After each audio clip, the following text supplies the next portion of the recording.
Me today. I'm Wendy Foster, and I'm a director of engineering and data at Shopify. And I'm going to be talking a little bit about data storytelling and frameworks to support data storytelling today. So, just before I kick off, a couple of housekeeping notes. I will be in a separate tab managing my presentation, but I encourage folks who are watching to leave any questions as we go through the presentation in the comment section, and I've left a lot of time at the end in order to loop back and be able to answer some of your questions if you have any. So let's get this kicked off. The place I actually wanted to start was back in 2010. And this is when Drew Conway published his now famous Venn diagram of data science. So that model of overlapping skill sets that you can see on your screen right now really supported a new way of thinking about the job of the traditional statistician. And this is as the technological foundations of the discipline had begun to shift with the emergence of data science as a field. So Conway's Venn diagram was unpacked as the new discipline began to evolve, really to emphasize the critical component, of creativity. So we most commonly generalize this to communication, and that was and remains essential to successful data science work that we do today. So, in a meaningful way, Conway's creative hacker mindset component, it really became an early differentiator of the data scientist in the rapidly changing landscape surrounding applied practices in industry. And I think he calls this out in a blog post he has about the creation of this diagram as well. So for Conway, it was really, really important to capture the inherent interdisciplinary nature of the emerging discipline. So the emphasis that Conway placed on the hacking and substantive dimensions is actually pretty telling. So the ability for us to ask the right questions around the world and test those assumptions using statistical methods requires the ability to creatively and compellingly activate and express those hypotheses and results. So the interlock between dimensions became the field of play of the data scientist and of the discipline as it began to mature. So currently, one of the largest challenges an applied data scientist faces in industry is how to communicate insights in actionable ways, specifically back to their organization. Applied data science has historically been challenged by organizational design and expectations. So when I think of this, I think, where in an organization does data science report into? Is it engineering, finance, product? Also, how do they interact with the business and product development teams? Is it a center of excellence? Is it embedded, a service line, or a product line? And as well, how data science work is derived, prioritized, and disseminated back to partners and stakeholders. And I think, to be certain, the shape of the role of the data scientist in industry has changed and diversified. So what I've seen is insular research roles are increasingly more rare, while demand for product analytics expertise has increased. So pushing more directly on the creative communication aspects of the data science role. More recently, I'll say the accelerated implementations of generative AI in products has made time to value for insights more critical than ever for understanding, deriving value from, and evaluating these new use cases. And so, given these challenges, industry based data scientists often struggle to, I think, one, frame and communicate insights back to their industry partners in accessible and actionable terms, and two, create impact for their work in an environment where speed of decision making can often seem at odds with how data science just really works. And when I was thinking about this a little more deeply, I was for myself, it feels like If it feels like there's an impedance mismatch between data science work and the organizations and products their work is intended to support, I think that there's like a correctness in that feeling. So when the output of data science work is not speaking the language of the business and the work itself is not proximate to the impact domains, really the effort, the outcomes, and the value is sidelined and lost. And I think that that's critically important for us to both interrogate as well as resolve.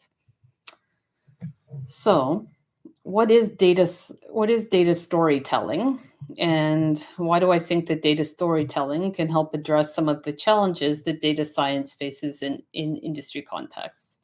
So, at its core, really, data storytelling is about taking the step beyond the simple relaying of data points. It's about trying to make sense of the world and leveraging storytelling to present insights to stakeholders in a way they can understand, reflect on, reference, and probably most importantly, put into action. So, data scientists can inform and influence through data storytelling by creating personal touch points between the audience and their analysis via right sized artifacts and novel communication modalities. So, to give you some concrete examples here, at Shopify, well, we have a wide range of insight presentation formats. Two that I have found most valuable for teams are annotated pulses. So these are short, automated, contextually embedded insights that are delivered to domain-specific audiences. We typically deliver these via Slack channels and slide docs, which is a data storytelling format adapted from the design studio Duarte's principles for document design. And that's what I spend most of the time talking about today. So, Duarte's slide docs framework is a way of using presentation software, so like PowerPoint, to create visual reports where the intention is to be read, not presented. So, additionally, unlike a chart or a dashboard, what the slide doc gives you is a well framed narrative, and it gives you that for free. So you can kind of think of this a bit like a policy brief that you would get in government. So you can pack a dense amount of information and visuals into an easily digestible format that your stakeholders can read. And I think really the most important thing here too is that it's an artifact that they can return to. Okay, so it supports active reflection and decision making. And again, can't really emphasize this enough. It's intended to be a long lived artifact. So, as an example, storytelling points baked into Shopify slide docs include the data question we're trying to answer, a description of our findings, a graph or a visualization of the data, recommendations based on the findings, a link to the in depth report, and how to contact the storyteller.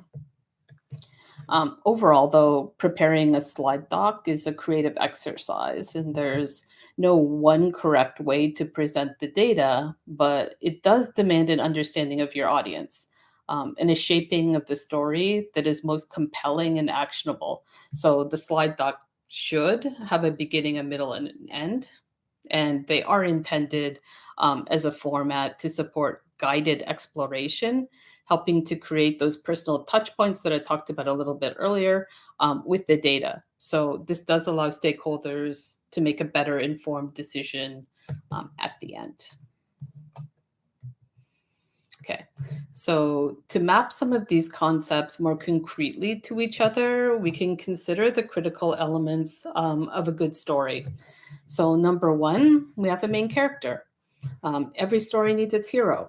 And the central figure or main character in a data story is probably obviously the business problem. So you need to make sure to clearly identify the problem, summarize what you explored when considering that problem, not just on the technical side either, but on the domain side as well, and provide any reframing of the problem that is necessary to get both deeper insight as well as to connect the problem back to your audience. And then number two, we have the setting. So this is really setting the stage for your story with context. So, what background information is key to understanding the problem? You have to remember you're not just telling the story, you're also providing direction for the interpretation. So, ideally, we do want that to be in as unbiased a way as possible. And I always tell folks to remember too that creating a data story doesn't mean force fitting the data into a preset narrative. As data scientists, it is our job to analyze the data and uncover the unique narrative or story arc that it presents, and convey that back to the audience. So, number three, the narrator. So, really, to guide your audience effectively, you do need to be able to speak to them in a way they understand and resonate with. So, ideally, you communicate your data story in the language of the receiver. So, for example, if you're communicating to a non technical audience, you try to avoid using jargon they won't be familiar with. And if you have to use technical terms or acronyms, you have to be sure to define them so you're all on the same page. The language of the presentation here is critical. It's really the primary component of how you engage your audience and drive actions. And this is what will translate back into value for your business. The engagement part is crucial there. And then number four, we have the plot. So we talk about this internally as not leaving your audience hanging. It's really to be sure that you're clear as to what happens next. The most compelling stories guide the reader to a response, and data can direct the action by providing suggestions for as an authentic partner. It really is helping your stakeholders figure out different approaches to solving the problem. So, in other words, I really think it's like be the author of your own conclusions and avoid offloading that responsibility back to the reader.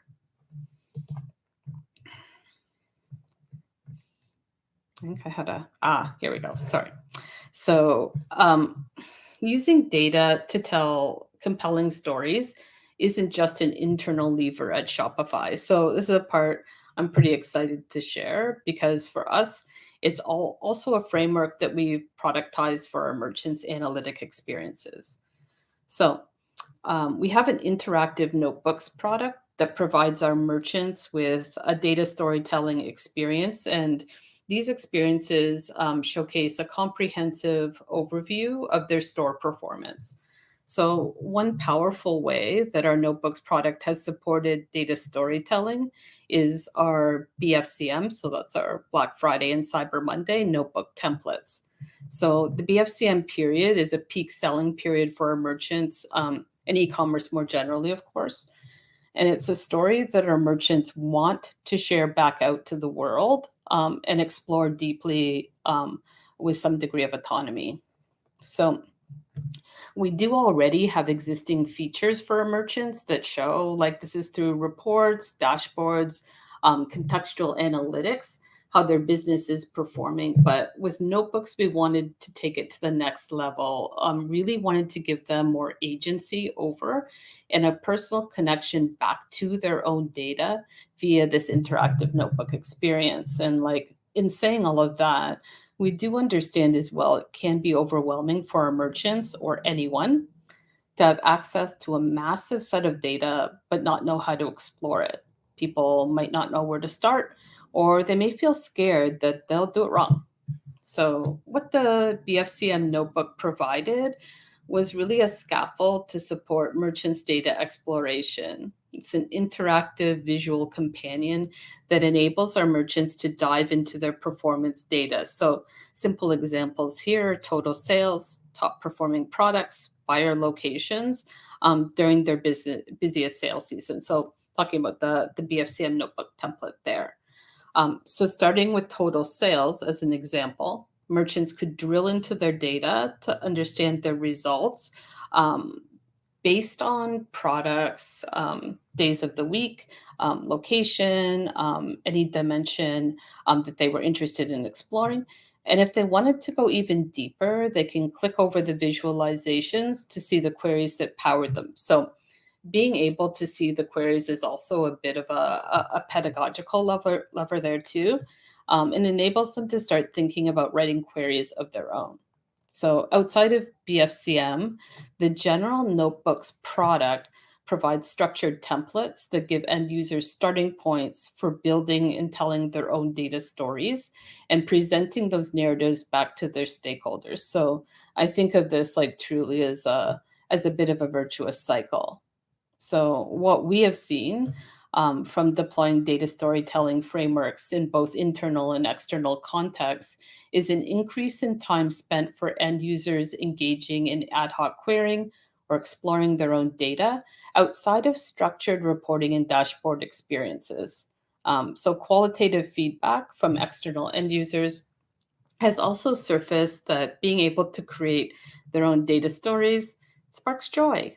It has really been a catalyst for increasing confidence in data understanding and feeling really safe and supported in modifying the query templates that we do provide with the Notebooks product. And the templates can be extended or they can create new stories from their own data on their own as well. So the thing I love about this product is really that personal connection and heightened ownership carries over into how they're able to more effectively leverage reporting tools outside of the notebooks environment.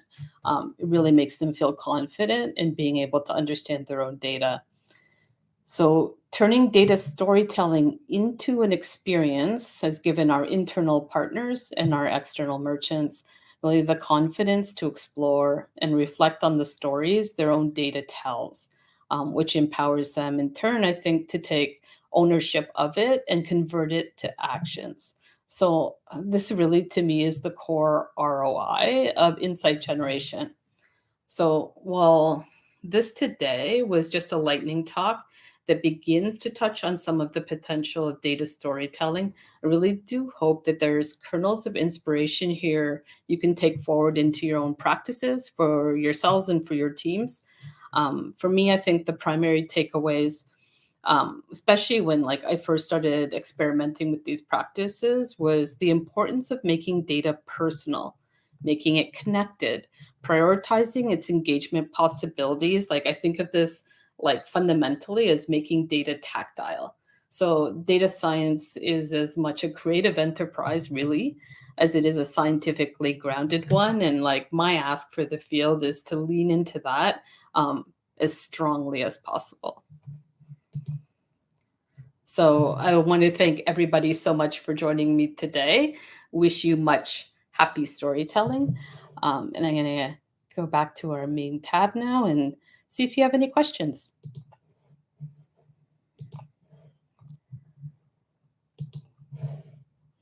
So I see that there's a question from community is what are the key elements of a compelling data-driven story that can engage both technical and non-technical stakeholders? I don't know if anyone wants to make a comment around that. In my experience, I've seen a lot of focus and engagement around actionability. I don't know if that resonates.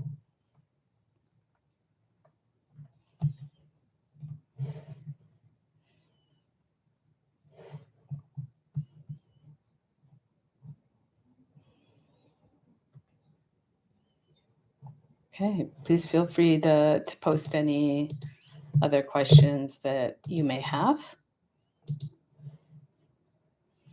Otherwise, we can probably do a wrap up.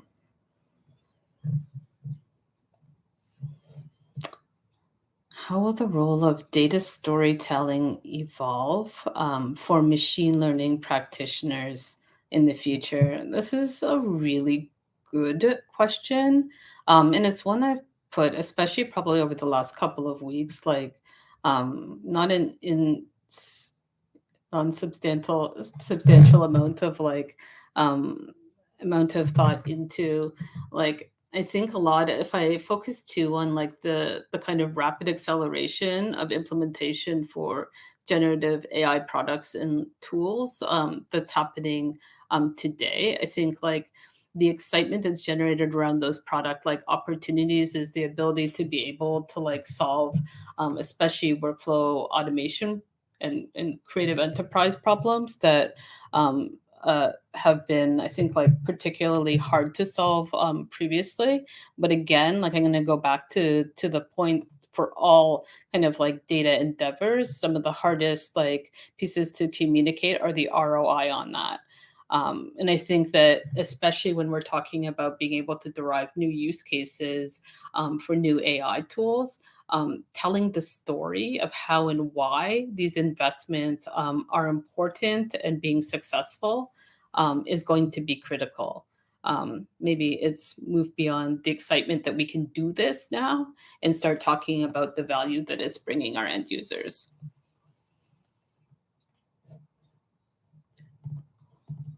Hopefully that answers a little bit of the question. I don't know that the actual like parameters of it has to evolve or like change. I think the formats like are pretty easily transposable.